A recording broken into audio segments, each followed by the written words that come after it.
اگه دوست داری یاد بگیری چطوری بوکه بسازی، ادامه ویدیو رو ببین.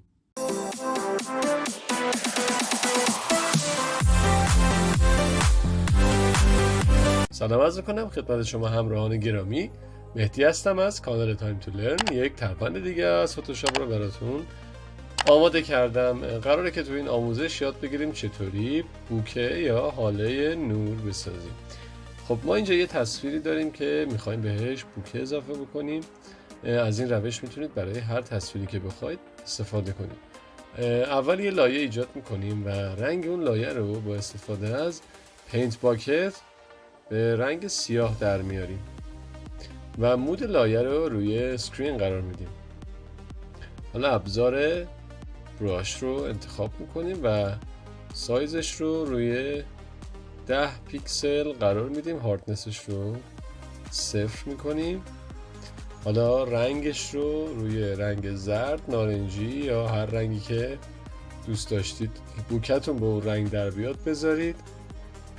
حالا این شکلی هر جایی از تصویرتون که میخواید بوکه ایجاد بشه کلیک بکنید تا این نقطه ها براتون ایجاد بشه.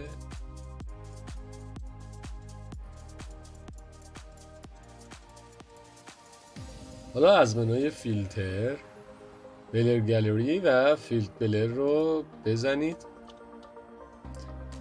لایت رنج این گزینش رو تا انتها بکشید و 0 کنید. حالا لایت بوکه رو تا آخر ببرید.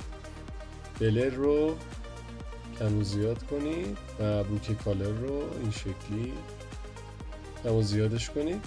با جابجا کردن این به اصطلاح زبانه ها به سایز و شکل بوکه مورد نظرتون میتونید برسید و بوکه‌ای که دوست دارید رو ایجادش کنید.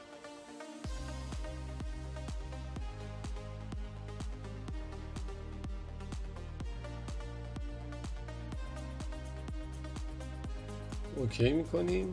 حالا از منوی فیلتر بلر و گاسیان بلر رو انتخاب کنید و مقداری بهش بلر بدید تا حالت طبیعی تر به خودش بگیره. اینم از نتیجه کار. این اصولی ترین و بهترین روش برای ایجاد بوکه است. میتونید سایزهای مختلف و رنگهای مختلف توی تصویرتون بوکه ایجاد بکنید و ازش لذت ببرید. اگه ویدیو رو دوست داشتی کانال ما رو حتما سابسکرایب کن، ویدیو رو لایک کن و یک کامنت هم برامون بذار. ممنونم از نگاهتون.